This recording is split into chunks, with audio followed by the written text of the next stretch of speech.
मुद मंगलमय संत समाज, धर्म प्रेमी बंधुओं एवं श्रद्धा भाती देवियों, विगत 3 दिनों से आप सब संतों के सत्संग से लाभ ले रहे हैं। आज कार्यक्रम का अंतिम दिन का अंतिम सत्र चल रहा है। इसमें आप लोगों के बीच मैं थोड़ी देर निवेदन प्रस्तुत कर रहा हूँ। प्रश्न होता है कि हमारे जीवन में सुख का केंद्र क्या है? क्यों? क्योंकि सभी मनुष्य के मन में ये इच्छा होती है कि हमारा जीवन सुखमय कैसे हो, शांतिमय कैसे हो, जीवन में आनंद कैसे बना रहे। आदमी धन कमाता है, परिवार बढ़ाता है, व्यवसाय करता है, खेती बाड़ी करता है, सबके मूल में क्या होता है? यही तो होता है ना, सुख और शांति जीवन में बना रहे। किंतु प्रश्न ये रह जाता है, क्या धन कमाने से सुख मिलता है? क्या मकान बना लेने से सुख मिलता है? क्या परिवार बढ़ा लेने से सुख मिलता है? क्या जमीन जायदाद खूब बना लेने से सुख मिलता है? या बड़े ऊंचे पद में पहुंच जाने से सुख मिलता है? ये सुख के साधन नहीं है, ये सुविधा के साधन है। धन जितना होता है आदमी को सुविधा मिलती है, आराम मिलता है। तो मैं कह रहा था, आदमी जो कुछ करता है जीवन में वो समझता है कि मेरे जीवन में सुख मिले। तो मैं कहना चाहता हूँ कि आदमी का मूल इच्छा होती है, हर मनुष्य की इच्छा होती है कि मेरा जीवन सुखमय हो। किंतु सुखमय जीवन बनाने के लिए क्या करना पड़ेगा? 2 बातें हैं। मनुष्य को धर्ममय जीवन जीना पड़ेगा और दूसरा, मनुष्य को अध्यात्म का आचरण करना पड़ेगा, अध्यात्म का जीवन जीना पड़ेगा, धर्म का पालन करना पड़ेगा और अध्यात्म में जीना पड़ेगा। 2 चीज करना पड़ेगा। जीवन शांत रहे, जीवन को सुखमय बनाना है। तो सबसे पहली बात मैंने क्या कहा? शांति से बैठ जाएं, सामने ज्यादा कुछ ना करें। तो मैं कह रहा था कि जीवन में धर्म का पालन करें और अध्यात्म में जिए। धर्म और अध्यात्म जीवन के मूल में है। जैसे आपसे कहा जाए कि एक दिन आप या एक क्षण सांस न लें, जीवन चलने वाला है, दूसरे क्षण प्राण पखेरु उड़ जाएगा, आदमी का प्राणांत हो जाएगा। ठीक वैसे ही धर्म हमारे लिए सांस की तरह है। जितना हम धर्म का पालन करेंगे हमारा जीवन धर्ममय होगा, जीवन में सुख शांति आएगी। और थोड़ा समझ लें, धर्म किसे कहा जाता है? धर्म का मतलब होता है स्वभाव। एक उदाहरण से आप समझ लें, धर्म का अर्थ होता है स्वभाव। इसीलिए शास्त्रों में कहा गया है, लोक धार्यति इति धर्मः। धर्म की परिभाषा देते हुए मनीषियों ने कहा है, जिसे लोक, जिसे सृष्टि धारण करता है उसे धर्म कहा जाता है। जैसे इस सृष्टि में सबसे आधार का तत्व क्या है? मिट्टी, जिसे हम कह सकते हैं पृथ्वी। पृथ्वी का धर्म क्या है? कठोरता।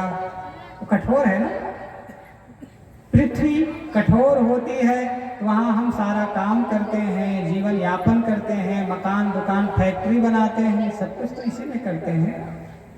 यदि पृथ्वी दलदल होता तो उसमें क्या कर सकते थे? दलदल जगह में कहाँ, ये बगल में पोखर है, क्या इसमें मकान बनाया जा सकता है? संभव ही नहीं है। तो पृथ्वी कठोर होने के कारण से इसमें सारी संभावनाएं हैं जीवन यापन के लिए। तो पृथ्वी का धर्म ही है कठोरता, पृथ्वी का स्वभाव ही है कठोरता। पानी का स्वभाव क्या है? शीतलता। पानी जहां होगा आपको शीतलता का एहसास कराएगा। आग का धर्म क्या है? आग का स्वभाव क्या है? उष्णता, ताप देना। ऐसा नहीं हो सकता ठंडी आग लाओ, नहीं हो सकता ना। आग मतलब उष्ण, आग का स्वभाव है उष्ण दे, ताप देने वाला। हवा का धर्म क्या है? हवा का स्वभाव क्या है? कोमलता। तो मैंने कहा लोक धार्यति इति धर्मः, जिसे सृष्टि धारण करता है उसे धर्म कहा जाता है, वही उसका स्वभाव होता है। ये तो हो गया मिट्टी, पानी, आग, हवा का स्वभाव। अब हम चलते हैं मानवीय धरातल पे आता है। हम सब मनुष्य हैं, तो मनुष्य का धर्म क्या होगा? आग का धर्म उष्णता, पानी का धर्म कोमलता, मिट्टी का धर्म कठोरता, हवा का धर्म कोमलता, मानव का धर्म मानवता। किंतु आज आदमी धर्म को ना जानकर, धर्म को ना पहचान कर, धर्म को ना जीकर आदमी मत, पंथ और फिरकों में बंटकर जी रहा है। आदमी आज मनुष्य होकर मनुष्यता को धारण नहीं करना चाहता है। आदमी आज इंसान होकर इंसानियत को धारण नहीं करना चाहता है। इसीलिए किसी ने बहुत सुंदर कहा है, हिंदू के घर में जन्मा हिंदू कहलाया, मुसलमान के घर में जन्मा मुसलमान कहलाया, सिख ईसाई के घर में जन्मा सिख ईसाई कहलाया, जैन बौद्ध के घर में जन्मा जैन बौद्ध कहलाया। अफसोस मगर इंसान के गर्भ से जन्मा, किंतु इंसान नहीं कहलाया, इंसान नहीं कहलाया। आज आदमी यही तो कर रहा है ना। कोई कहता है हम हिंदू हैं, कोई कहता है हम बौद्ध हैं, कोई कहता है हम जैन हैं, कोई कहता है मुसलमान हैं, कोई कहता है ईसाई हैं, कोई ये नहीं कहता है कि हम इंसान हैं, मनुष्य हैं। कोई कह सकता है कि हम मुसलमान हैं, किंतु वो इंसान ही होता है। इंसानियत मूल धर्म हो सकता है, किंतु आदमी धर्म से इतना भटका हुआ है और धर्म को न मान करके केवल मत को, परंपरा को, संप्रदाय को ही अपना धर्म मान लेता है। इसीलिए किसी ने बहुत सुंदर कहा है, धर्म न हिंदू जैन है, धर्म न हिंदू बौद्ध है, धर्म न मुस्लिम जैन, धर्म सुखाए एकता, धर्म शांति सुख चैन। किसी ने बहुत सुंदर कहा है, धर्म हिंदू नहीं है, धर्म बौद्ध नहीं है, धर्म जैन नहीं है, धर्म ईसाई नहीं है, धर्म इस्लाम नहीं है, धर्म सिख भी नहीं है। धर्म क्या है? मानवता। मानवता। मनुष्य का स्वभाव क्या होना चाहिए? ईसाई होना चाहिए कि जैन होना चाहिए कि हिंदू होना चाहिए कि सिख होना चाहिए? मनुष्य का स्वभाव मानवता होना चाहिए ना। जैसे मिट्टी का स्वभाव क्या होना चाहिए? कठोरता होना चाहिए ना। वो दलदल को आप मिट्टी कहेंगे, धरती कहेंगे नहीं, कहेंगे कीचड़ कहेंगे, है ना। तो मिट्टी का स्वभाव है कठोरता। जहाँ कठोरता होती है उसे हम धरती कहते हैं।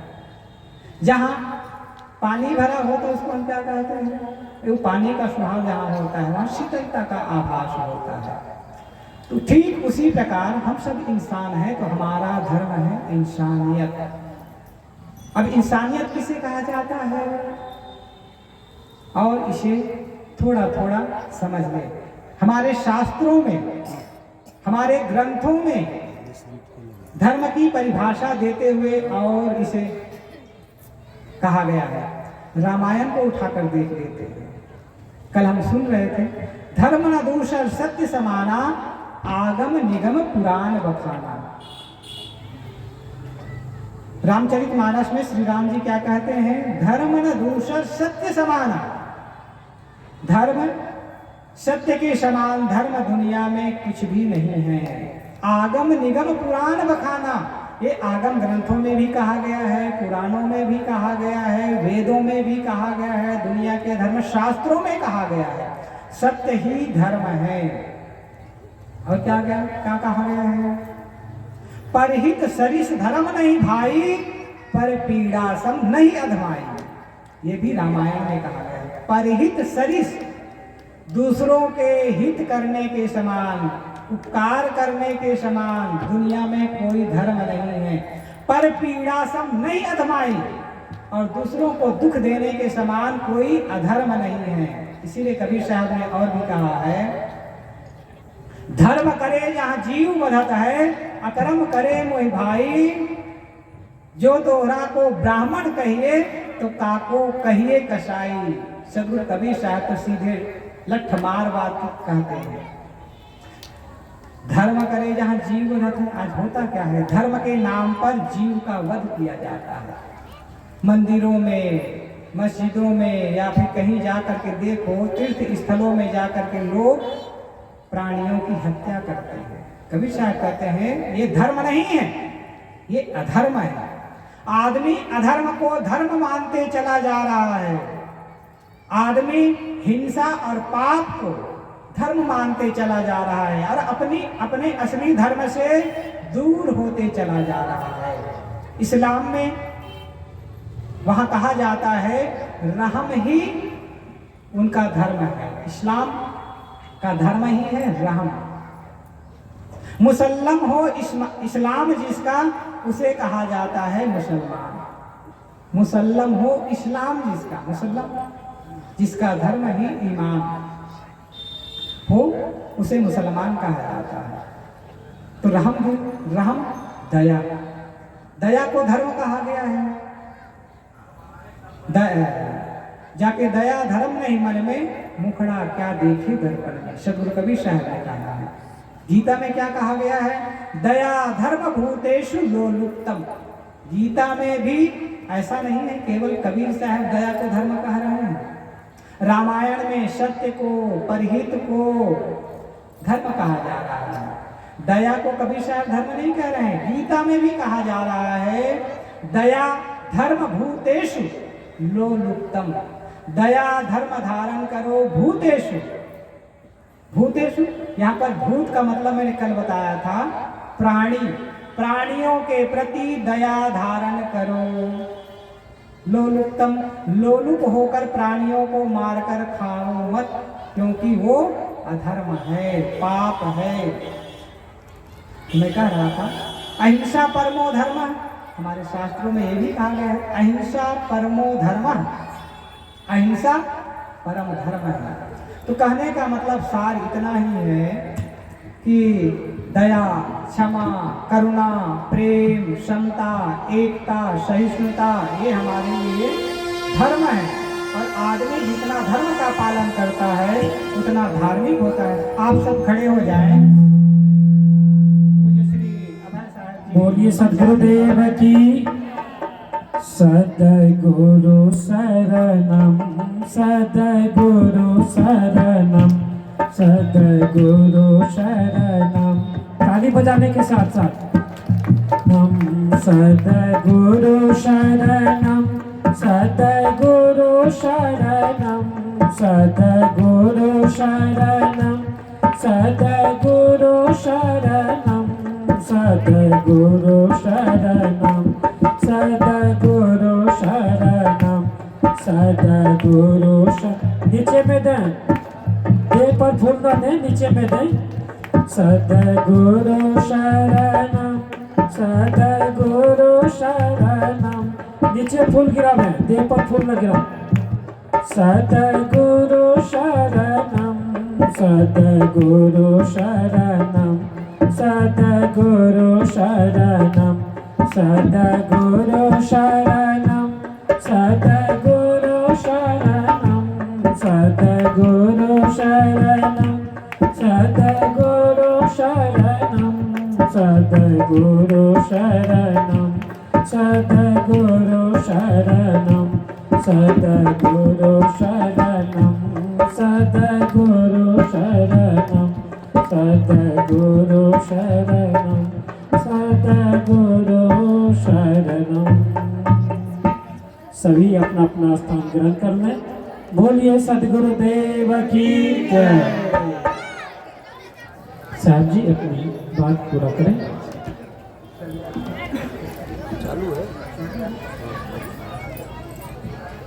शांति बनाए रखें।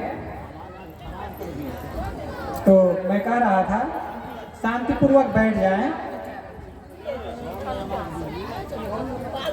तो मैं कह रहा था कि हमारा धर्म क्या है। हम सब मनुष्य हैं तो हमारा धर्म मानवता है।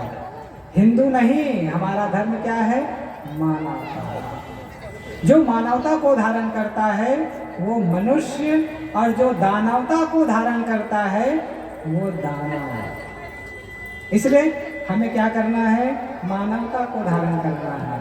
मनुष्यता ही हमारा असली स्वभाव है। जो अपने स्वभाव को छोड़कर गलत कर्मों में प्रवृत्त होता है, पाप में प्रवृत्त होता है, वो अधार्मिक होता है। आज धर्म के नाम पर क्या क्या अत्याचार होता है, कर्मकांड के नाम पर क्या क्या अत्याचार होता है। वो धर्म नहीं है, वो अधर्म के नाम पर अधर्म है। इसीलिए कबीर साहब को कहना पड़ा, धर्म करे जहाँ जीव वधत है, अकर्म करे मोर भाई। जो तोहरा को ब्राह्मण कहिए तो काको कहिए कसाई। और दूसरी बात मैंने कहा, धर्म और अध्यात्म हमारे जीवन की नींव है। धर्म हमारा स्वभाव है और धर्म में हमें क्या करना पड़ेगा? धर्म का पालन करना पड़ता है और अध्यात्म को जीना होता है। अध्यात्म शब्द कहता है अधिधन आत्म बराबर अध्यात्म। अधि का अर्थ होता है आधार और आत्म का मतलब होता है आत्मा। जिसका आधार आत्मा है वो अध्यात्म। हमारे इस जीवन के मूल में क्या है? थोड़ा सा ध्यान दें। हमारा ये 5 फीट का शरीर बैठा हुआ है, इस शरीर के मूल में क्या है? शरीर तो मिट्टी, पानी, आग, हवा से बना हुआ है। क्षिति जल पावक गगन समीरा, पंच रचित यह अधम शरीरा। मिट्टी, पानी, आग, हवा से बना हुआ ये शरीर है, किंतु ये शरीर ही हमारा रूप नहीं है। शरीर का रूप हमारा रूप नहीं, शरीर का नाम हमारा नाम नहीं। फिर हम कौन हैं? किसी से पूछा जाए कि आप कौन हैं, तो आप क्या कहते हैं? अपना नाम बताते हैं। एक घटना मैं थोड़ा सा बताता हूँ, फिर अपनी बात समाप्त करूँगा। मैं एक बार गुजरात में था। गुजरात में हम क्या थे, गुरुजी के साथ, हमारे गुरुदेव जी बच्चों को उधर कर दें। गुरुदेव जी के साथ हम लोग गुजरात में थे, सत्संग चल रहा था। तो भक्त जो थे वो टीचर थे, लेक्चरर थे।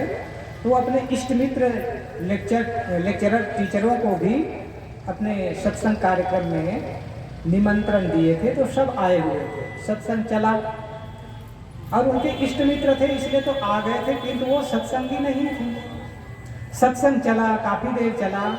उसके पश्चात उनसे पूछा गया, जो उनके टीचर मित्र आए थे उनसे पूछा गया कि ये बताइए, इतनी देर आपने सत्संग सुना, तो केवल इतना ही बताइए आप कौन हैं। उसने क्या बोला पता है? उसने सीधा सीधा कहा, मैं शिक्षक हूँ। शिक्षक तो उसका पेशा है। तो उनसे कहा गया, हमने ये नहीं पूछा कि आप क्या करते हैं, आपका पेशा क्या है। उसने फिर बदलते हुए कहा कि अपना नाम बताया कि मैं रमेश हूँ, मेरा नाम रमेश है।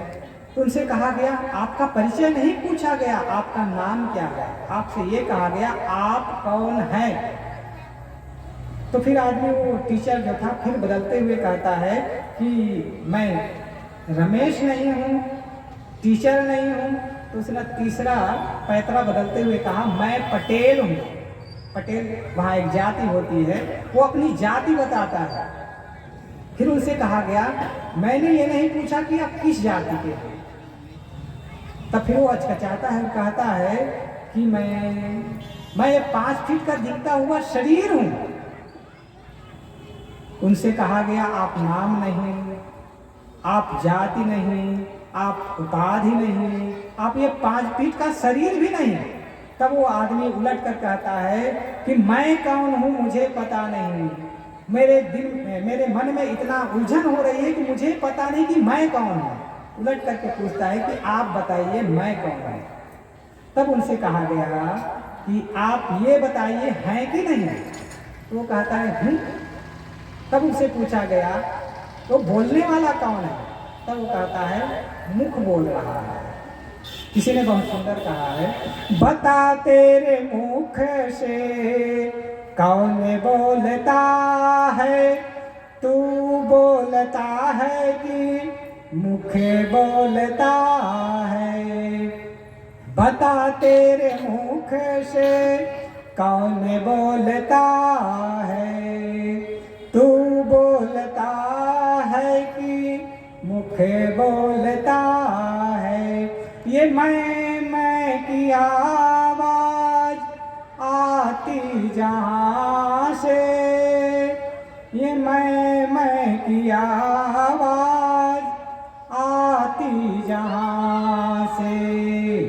बैठा वहाँ कौन जो आती जहाँ से, बैठा वहाँ कौन जो आती जहाँ से। घर तुझे पता है बंदे जरा तू बताना, घर तुझे पता है बंदे जरा तू बताना। बता तेरे मुख से कौन बोलता है, तू बोलता है कि मुख बोलता है। कौन बोलता है? मुख बोलता है। मुख तो रहता है, जिस दिन शरीर से जीवात्मा निकल जाता है मुख बोलता है। मुख से बोलना नहीं होता है, आँख से देखना नहीं होता है, कान से सुनना नहीं होता है। आँख से देखने वाला आप हैं, वो कौन है? आप आत्मा हैं, चेतन आत्मा है। आँख से देखने वाला, कान से सुनने वाला, मुख से बोलने वाला और मन से संसार की चीजों को मनन करने वाला कौन? आप शुद्ध चेतन आत्मा है। वही आपका आधार है, वही आपका स्वरूप है, वही आपका असली तत्व है। आदमी उसे भूल कर जीता है। किसको मान लेता है? नाम को अपना रूप मानता है, पद को अपना रूप मानता है, जाति को अपना रूप मानता है। किसी मतपन संप्रदाय में चला जाता है तो मतपन संप्रदाय को ही अपना रूप मान लेता है। यही सबसे बड़ा भ्रम है। आदमी को समझना चाहिए, यदि धर्म को समझ लेता है, अपने स्वभाव को समझ लेता है, धर्म में जीवन जीता है, धर्म का पालन करता है और अपने स्वरूप को समझ लेता है, अपने आत्मा को जान लेता है, पहचान लेता है कि मैं शुद्ध चेतन आत्मा हूँ, तो शरीर भाव निकल जाता है। फिर जब तक शरीर भाव होता है तब तक आदमी दुखी रहता है। जहाँ शरीर भाव नहीं, आत्म भाव है, वहाँ सुख होता है। मैंने शुरू किया था, सभी मनुष्य की इच्छा है, परम इच्छा है, चाहे वो बच्चा हो, चाहे वो बूढ़ा हो, चाहे वो स्त्री हो, चाहे वो पुरुष हो, चाहे वो जवान हो, चाहे अन्य खाने के प्राणी हो, सभी को सुख चाहिए। मैंने शुरू किया था ना, सुख मनुष्य के केंद्र में है, मूल केंद्र में है सुख शांति। सुख और शांति कब मिल सकता है? मैंने दूसरी बात कहा था, धर्म का पालन करना पड़ेगा, धर्म को समझना पड़ेगा और धर्म का पालन करना पड़ेगा। और दूसरी बात, आत्मा को जानना पड़ेगा और उस पर जीना पड़ेगा। अचेतन आत्मा को हमें जानना ही काफी नहीं है, उसे जीना पड़ेगा। मैं शुद्ध चेतन आत्मा हूँ, शरीर नहीं हूँ, देह नहीं हूँ, मन नहीं हूँ, इंद्री नहीं हूँ, बुद्धि नहीं हूँ और न ही धन जमीन मकान हूँ। आदमी क्या मानता है? धन जमीन मकान इत्यादि को अपने से जोड़ते चला जाता है, जोड़ते चला जाता है और वहीं से चित्त उलझते चला जाता है। जीवन में दुख और अशांति आते चला जाता है। तो जीवन में सुखी होना है, जीवन में शांति का लाभ लेना है, तो समझना पड़ेगा, धर्म को समझकर धर्म का पालन करना पड़ेगा। मैंने शुरू में कहा था, दया, क्षमा, करुणा, प्रेम, समता, एकता, सहिष्णुता, ये हमारे लिए धर्म है। धर्म का पालन जितना करेंगे जीवन में सुख आएगा। क्यों? सुख का स्रोत व्यवहारिक जीवन में धर्म ही है, और धर्म का मूल होता है प्रेम से शुरुआत। प्रेम जहाँ है वहाँ धर्म सब अपने आप धीरे धीरे धीरे धीरे आते चला जाता है। इसलिए सदगुरु कबीर साहब ने कहा है, पोथी पढ़ी पढ़ी जग मुआ, पंडित भया न कोय, ढाई आखर प्रेम का पढ़े सो पंडित होय। जो ढाई आखर प्रेम को पढ़ लेता है वही पंडित होता है। यहाँ पंडित का मतलब पोथा पत्रीधारी पंडित नहीं, ब्राह्मण नहीं। पंडित का अर्थ होता है ज्ञानी। हमारे शास्त्रों में पंडित को परिभाषित करते हुए कहा गया है, सत्यासत्य विवेकनी बुद्धि पंडा, यस्य बुद्धि पंडा सा पंडिता। जिसकी बुद्धि सत्य और असत्य का निर्णय करती है उस बुद्धि को पंडा कहा जाता है। पंडा अर्थात प्रज्ञावान, प्रज्ञा शुद्ध शब्द है, उसे पंडा कहा गया था। शांतिपूर्वक बैठ जाएं। तो मैं कह रहा था कि हमारा धर्म क्या है। हम सब मनुष्य हैं, तो हमारा धर्म मानवता है। हिंदू नहीं, हमारा धर्म क्या है? मानवता है। जो मानवता को धारण करता है वो मनुष्य, और जो दानवता को धारण करता है वो दानव है। इसलिए हमें क्या करना है? मानवता को धारण करना है। मनुष्यता ही हमारा असली स्वभाव है। जो अपने स्वभाव को छोड़कर गलत कर्मों में प्रवृत्त होता है, पाप में प्रवृत्त होता है, वो अधार्मिक होता है। आज धर्म के नाम पर क्या क्या अत्याचार होता है, कर्मकांड के नाम पर क्या क्या अत्याचार होता है, वो धर्म नहीं है, वो अधर्म के नाम पर अधर्म है। इसीलिए कबीर साहब को कहना पड़ा, धर्म करे जहाँ जीव वधत है, अकर्म करे मोर भाई, जो तोहरा को ब्राह्मण कहिए तो काको कहिए कसाई। और दूसरी बात मैंने कहा, धर्म और अध्यात्म हमारे जीवन की मूल है। धर्म हमारा स्वभाव है, और धर्म में हमें क्या करना पड़ेगा? धर्म का पालन करना पड़ता है, और अध्यात्म को जीना होता है। अध्यात्म शब्द कहता है अधिधन आत्म बराबर अध्यात्म। अधि का अर्थ होता है आधार, और आत्म का मतलब होता है आत्मा। जिसका आधार आत्मा है वो अध्यात्म। हमारे इस जीवन के मूल में क्या है? थोड़ा सा ध्यान दें। हमारा ये 5 फीट का शरीर बैठा हुआ है, इस शरीर के मूल में क्या है? शरीर तो मिट्टी, पानी, आग, हवा से बना हुआ है। क्षिति जल पावक गगन समीरा, पंच रचित यह अधम शरीरा। मिट्टी, पानी, आग, हवा से बना हुआ ये शरीर है, किंतु ये शरीर ही हमारा रूप नहीं है। शरीर का रूप हमारा रूप नहीं, शरीर का नाम हमारा नाम नहीं। फिर हम कौन हैं? किसी से पूछा जाए कि आप कौन हैं, तो आप क्या कहते हैं? अपना नाम बताते हैं। एक घटना मैं थोड़ा सा बताता हूँ, फिर अपनी बात समाप्त करूँगा। मैं एक बार गुजरात में था। गुजरात में हम क्या थे, गुरुजी के साथ, हमारे गुरुदेव जी बच्चों को उधर कर दें। गुरुदेव जी के साथ हम लोग गुजरात में थे, सत्संग चल रहा था। तो भक्त जो थे वो टीचर थे, लेक्चरर थे, तो अपने इष्ट मित्र लेक्चरर टीचरों को भी अपने सत्संग कार्यक्रम में निमंत्रण दिए थे, तो सब आए हुए थे। सत्संग चला और उनके इष्ट मित्र थे, इसलिए तो आ गए थे, किंतु वो सत्संगी नहीं थे। सत्संग चला, काफ़ी देर चला। उसके पश्चात उनसे पूछा गया, जो उनके टीचर मित्र आए थे उनसे पूछा गया कि ये बताइए, इतनी देर आपने सत्संग सुना, तो केवल इतना ही बताइए आप कौन हैं। उसने क्या बोला पता है? उसने सीधा सीधा कहा मैं शिक्षक हूं। शिक्षक तो उसका पेशा है। तो उनसे कहा गया, हमने ये नहीं पूछा कि आप क्या करते हैं, आपका पेशा क्या है। उसने फिर बदलते हुए कहा कि अपना नाम बताया कि मैं रमेश हूँ, मेरा नाम रमेश है। तो उनसे कहा गया आपका परिचय नहीं पूछा गया, आपका नाम क्या है, आपसे ये कहा गया आप कौन है।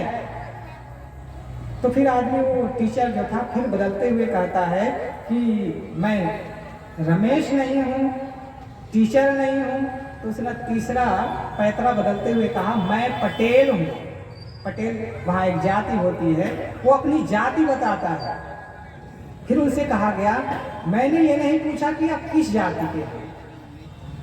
तब फिर वो अचकचाता है, कहता है कि मैं ये 5 फीट का दिखता हुआ शरीर हूँ। उनसे कहा गया आप नाम नहीं, आप जाति नहीं, आप उपाधि नहीं, आप ये 5 फीट का शरीर भी नहीं। तब वो आदमी उलट कर कहता है कि मैं कौन हूँ मुझे पता नहीं, मेरे मन में इतना उलझन हो रही है कि मुझे पता नहीं कि मैं कौन हूँ। उलट करके पूछता है कि आप बताइए मैं कौन हूँ। तब उनसे कहा गया कि आप ये बताइए हैं कि नहीं। तो वो कहता है हूँ। तब उनसे पूछा गया तो बोलने वाला कौन है। तब वो कहता है मुख बोल रहा है। किसी ने बहुत सुंदर कहा है, बता तेरे मुख से कौन बोलता है, तू बोलता है कि मुख बोलता है। बता तेरे मुख से कौन बोलता है, तू बोलता है कि मुख बोलता है। ये मैं की आवाज आती जहाँ से, ये मैं की आवाज आती जहाँ से।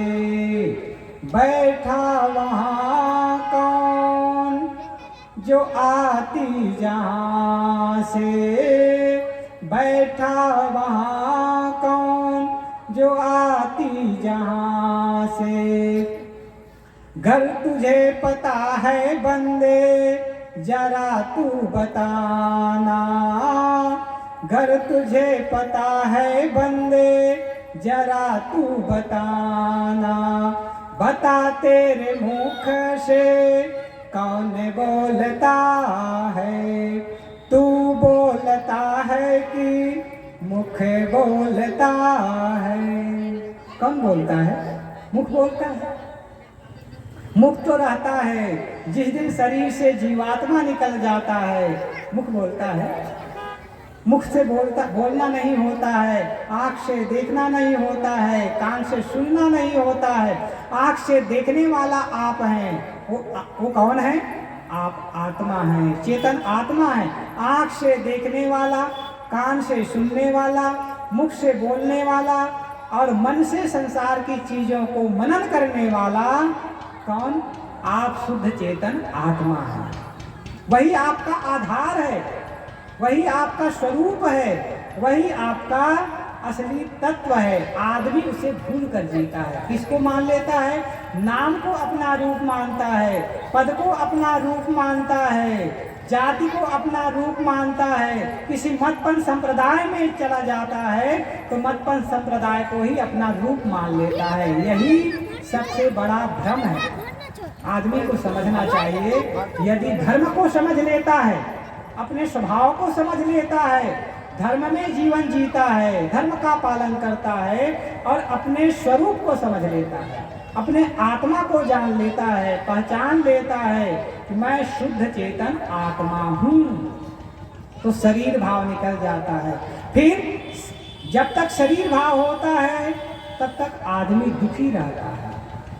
जहाँ शरीर भाव नहीं, आत्म भाव है, वहाँ सुख होता है। मैंने शुरू किया था, सभी मनुष्य की इच्छा है, परम इच्छा है, चाहे वो बच्चा हो, चाहे वो बूढ़ा हो, चाहे वो स्त्री हो, चाहे वो पुरुष हो, चाहे वो जवान हो, चाहे अन्य खाने के प्राणी हो, सभी को सुख चाहिए। मैंने शुरू किया था ना, सुख मनुष्य के केंद्र में है, मूल केंद्र में है सुख शांति। सुख और शांति कब मिल सकता है?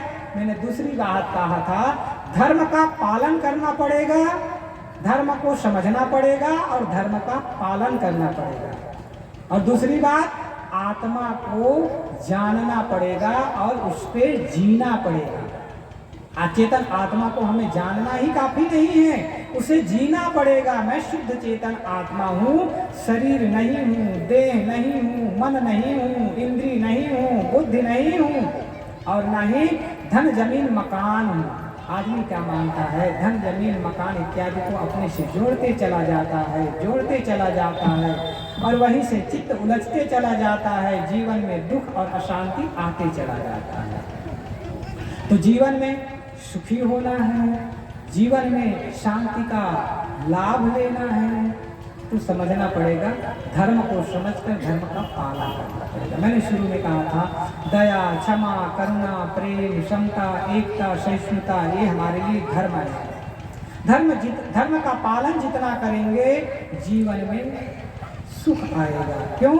सुख का स्रोत व्यवहारिक जीवन में धर्म ही है और धर्म का मूल होता है प्रेम से शुरुआत। प्रेम जहाँ है वहाँ धर्म सब अपने आप धीरे धीरे धीरे धीरे आते चला जाता है। इसलिए सदगुरु कबीर साहब ने कहा है, पोथी पढ़ी पढ़ी जग मुआ, पंडित भया न कोय, ढाई आखर प्रेम का पढ़े सो पंडित होय। जो ढाई आखर प्रेम को पढ़ लेता है वही पंडित होता है। यहाँ पंडित का मतलब पोथा पत्रीदारी पंडित नहीं, ब्राह्मण नहीं। पंडित का अर्थ होता है ज्ञानी। हमारे शास्त्रों में पंडित को परिभाषित करते हुए कहा गया है, सत्य विवेकनी बुद्धि पंडा, यस्य बुद्धि पंडा सा पंडिता। जिसकी बुद्धि सत्य और असत्य का निर्णय करती है उस बुद्धि को पंडा कहा जाता है। पंडा अर्थात प्रज्ञावान, प्रज्ञा शुद्ध शब्द है, उसे पंडा कहा गया है। तो सत्य विवेकनी बुद्धि पंडा, यश बुद्धि पंडा सा पंडिता। पंडित का मतलब ज्ञानी। तो मैं कह रहा था, धर्म का पालन करें और आत्मा को जान समझकर उसे जिए, तभी जीवन में सुख शांति आ सकती है। क्योंकि हम सबकी इच्छा है, सभी मनुष्य मात्र की इच्छा है सुख शांति की प्राप्ति।